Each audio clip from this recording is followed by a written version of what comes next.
Hello! I hope this finds you well. Today I wanted to do another instalment in my Slow Tech series. So my last video was a tour of my phone, so if you want to have a look at that one, I will on YouTube, I'll link it for you. On Instagram, it's an IGTV, so it'll be on my profile. Today I want to share some of the tips that I have found that have been really helpful for me in addressing my mobile usage. I was using it for about 3 hours minimum a day, which was a lot for me at least, and it's now down to about half an hour-ish at this stage in time. I said it in my last video, I am just looking for a happy relationship for me with my phone, so it might look very different from your relationship, but the main thing is for me to become more mindful, more present, having fewer moments where I get on my phone and become stuck and at a loss to why I picked it up in the first place.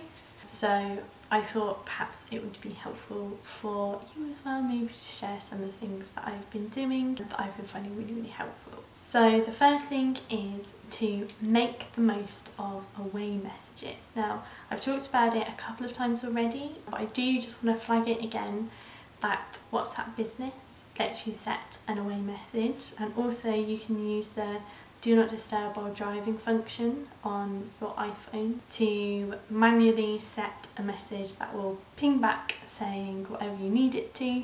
So there is a default one on WhatsApp Business and there's a default one for the driving, but WhatsApp Business is exactly the same as WhatsApp. It pulls across all of your messages, but it just has a little function that lets you set something. So mine usually says something along the lines of, I'm off my phone until blah blah blah, this is my away message, I'll get back to you when I can. And then the same obviously for my do not disturb while driving message as well. But it just means that if you are worried about turning your phone off altogether, then that can be a little in-between step, just letting people know you are off your phone, nothing's wrong, and yeah, people seem to get used to it quite quickly, which is really helpful. One thing I've been doing that I've been finding really helpful is to avoid my phone in the mornings in particular. So it's obviously important to me to want to spend less time on it throughout the day, but if I start my day on my phone, then I tend to just be wired to pick it up throughout the day. So for me, my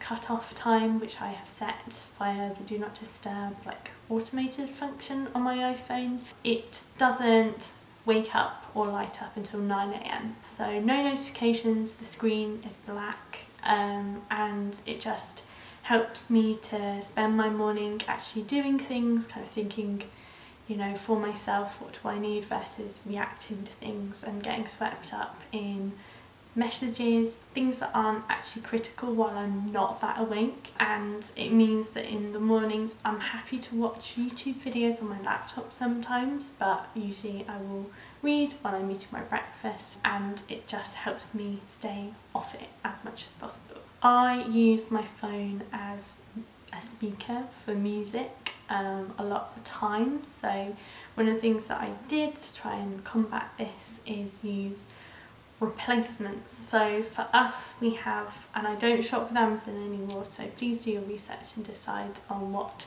option is best for you, but I use our Alexa Echo to play music for me. So even if you don't have a device, Spotify. Oh no.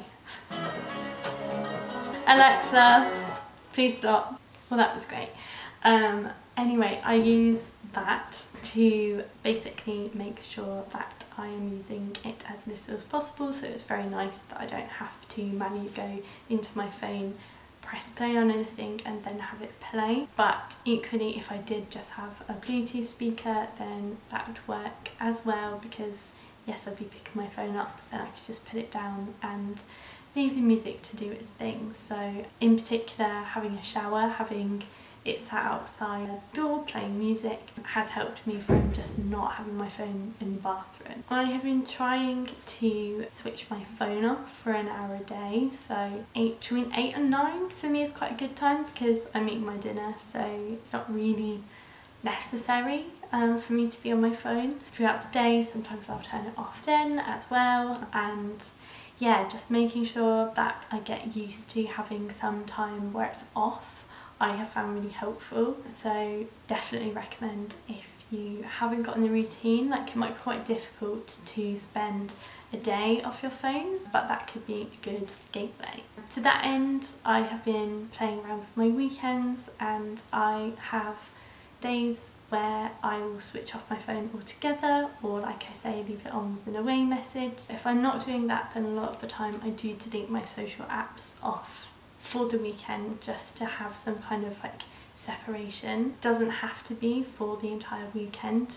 Like I say, one day would work, but any time for me being used to having my phone off, I find really helpful. Every Christmas for the last 3 years, I have had my phone switched off the entire day, and it has been amazing. So I know it's a long way off, but I found it a really, really lovely way to just connect with everyone being at home. Yeah, it's just been very enjoyable. I have one more tip and then 2 resources. So the resources first are How to Break Up With Your Phone, which is a book that I've been reading. Some of these tips I think are also in the book, but they were things that I was doing beforehand. But it's a 30-day plan that helps you to work through different steps. So some of it is the technological side of how to, disable notifications, apps that you can use to help you be mindful, but then also it helps with the psychological side. So the first half of the book is a really good explanation of why our phones are so addictive, how it all works, and then there's a 30-day plan that helps you to take steps every day. I found it really horrible to begin with, but I'm really glad that I started doing it, and I do highly recommend.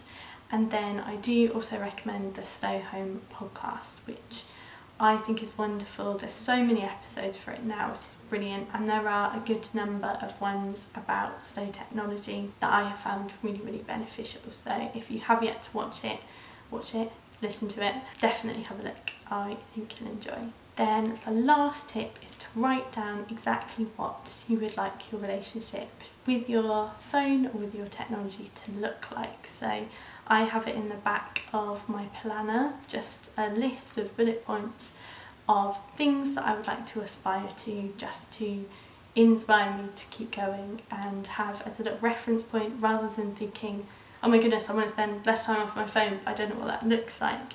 I find it really helpful to have a list, and you can even share this list with other people if you think it would be beneficial to you, but I will make sure that you can see my list here as well. So those are my tips so far. I hope you enjoyed. I am wanting to do, like I say, more in the future, so let me know if there is anything specific that you are interested in. Like I say, these first instalments have covered my phone usage, but I will be thinking about extending it to my laptop and what have you moving forwards. Hopefully you enjoyed. I'd love to hear from you, but I hope you're well. Thank you so much for watching. Take care, and I'll see you again soon.